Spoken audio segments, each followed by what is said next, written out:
सभी मित्रों को नमस्ते। देखिएगा मित्रों, अपने बात करें राजस्थान जी की और अपना टॉपिक चला राजस्थान के प्रमुख लोक देवता।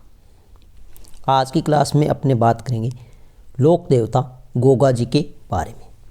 तो मित्रों, अगर आपको वीडियो अच्छी लगे तो वीडियो को अधिक से अधिक शेयर करें, लाइक करें, कमेंट करें और यूट्यूब चैनल को सब्सक्राइब करें।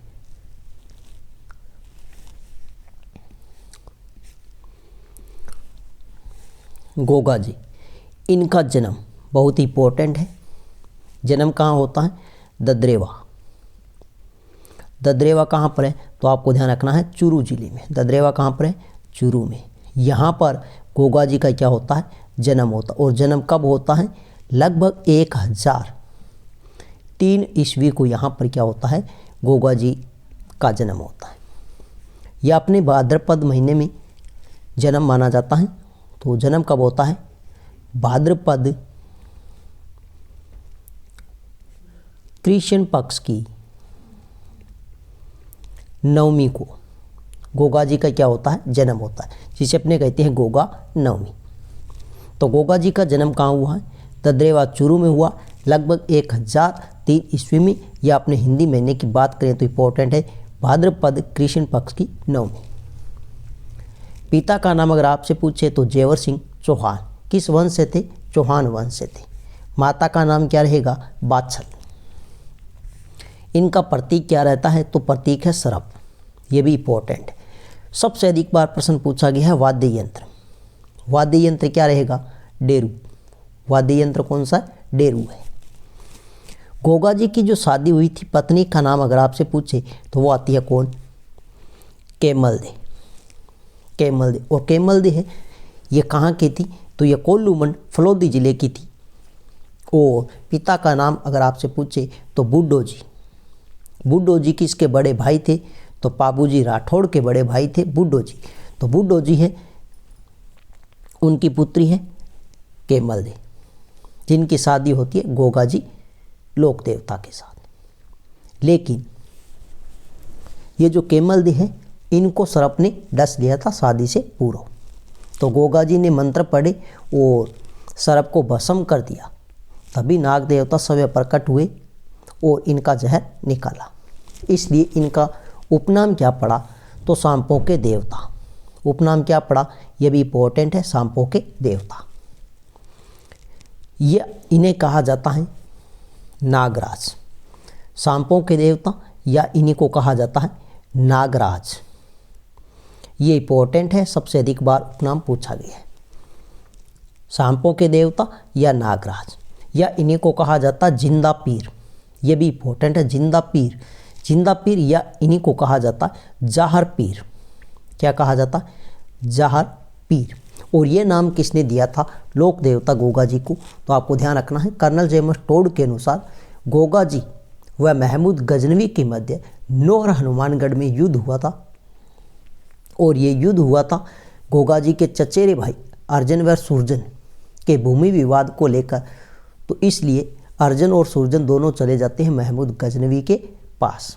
तो महमूद गजनवी ने गोगा जी हैं इनकी गायों को घेरा और इनके साथ में क्या हो जाता है वहीं पर युद्ध, जिसमें गोगा जी ने अपने 47 पुत्रों व 60 भतीजों के साथ वीरगति को प्राप्त हुए थे।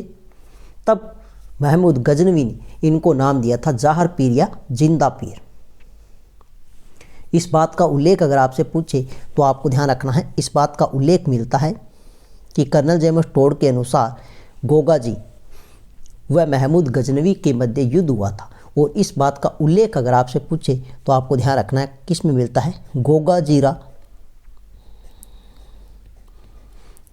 जीरा रसावला। गोगा जीरा रसावला। और इसकी रचना किसने की थी? अगर आपसे पूछे इसकी रचना किसने की थी तो इसकी रचना की थी मेह ने, कवि मेह ने इसकी क्या की? रचना की। तो सीधा सा प्रश्न पूछा जाता है गोगा जी रसावला नामक ग्रंथ की रचना किसने की? तो किसने की थी? कवि मेह ने। ये भी इम्पोर्टेंट है। इसके अलावा गोगा राखड़ी, ये प्रश्न भी कई बार प्रश्न पूछा गया है। गोगा राखड़ी, तो गोगा राखड़ी क्या होती है? तो आपको ध्यान रखना है मारवाड़ में किसानों द्वारा हल चलाते समय 8 गांठों वाला धागा रक्षा सूत्र के रूप में हल व हाली को बांधा जाता है, जिसे क्या कहा जाता है, गोगा राखड़ी। गोगा बापा,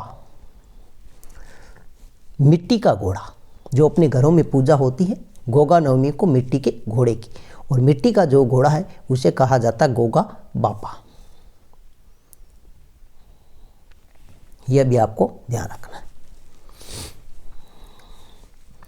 गोगा जी लोक देवता, इन्होंने मुसलमानों के साथ 11 बार युद्ध किया था। कितनी बार युद्ध किया था, 11 बार। यह भी इंपॉर्टेंट है, प्रश्न पूछा जा सकता है कि किस लोक देवता ने मुसलमानों के साथ 11 बार युद्ध किया। तो गोगा जी ने, यह प्रश्न पूछा जा सकता है, गोगा जी लोक देवता ने मुसलमानों के साथ कुल कितनी बार युद्ध किया। तो ध्यान रखना कितनी बार, 11 बार। एक कहावत भी है गोगा जी लोक देवता के बारे में। कहावत क्या रहती है, मारवाड़ में गांव गांव में खेजड़ी, गांव गांव में गोगा जी।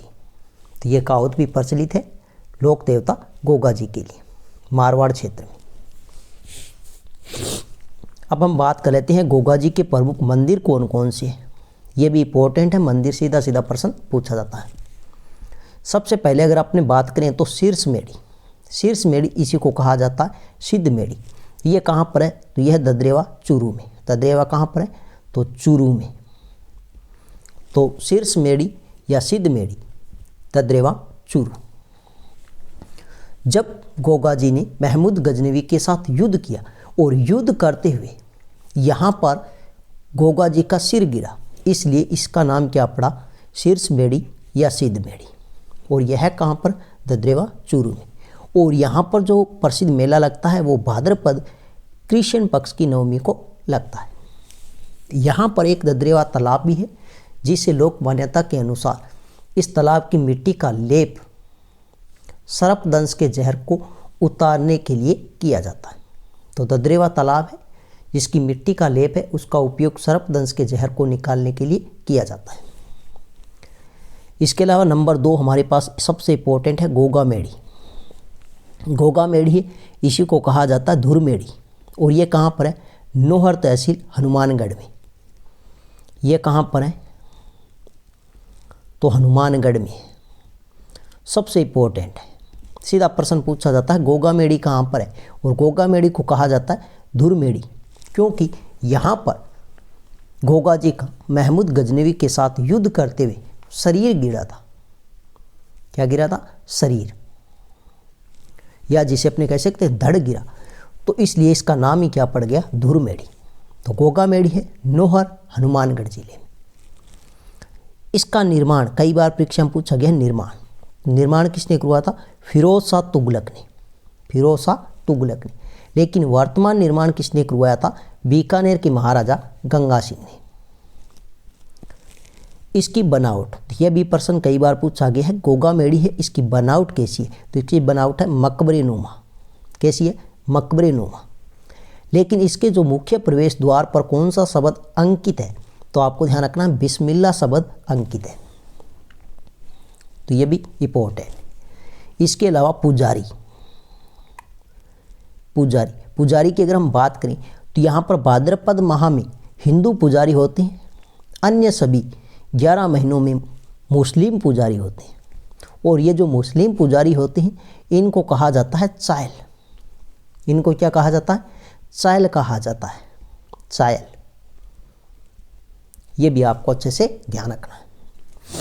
गोगा मेड़ी है, यहाँ पर पुजारी की अगर हम बात करें तो भाद्रपद माह में हिंदू पुजारी होते हैं, लेकिन अन्य 11 माह में मुस्लिम पुजारी होते हैं। और मुस्लिम पुजारी को क्या कहा जाता है, चायल कहा जाता है।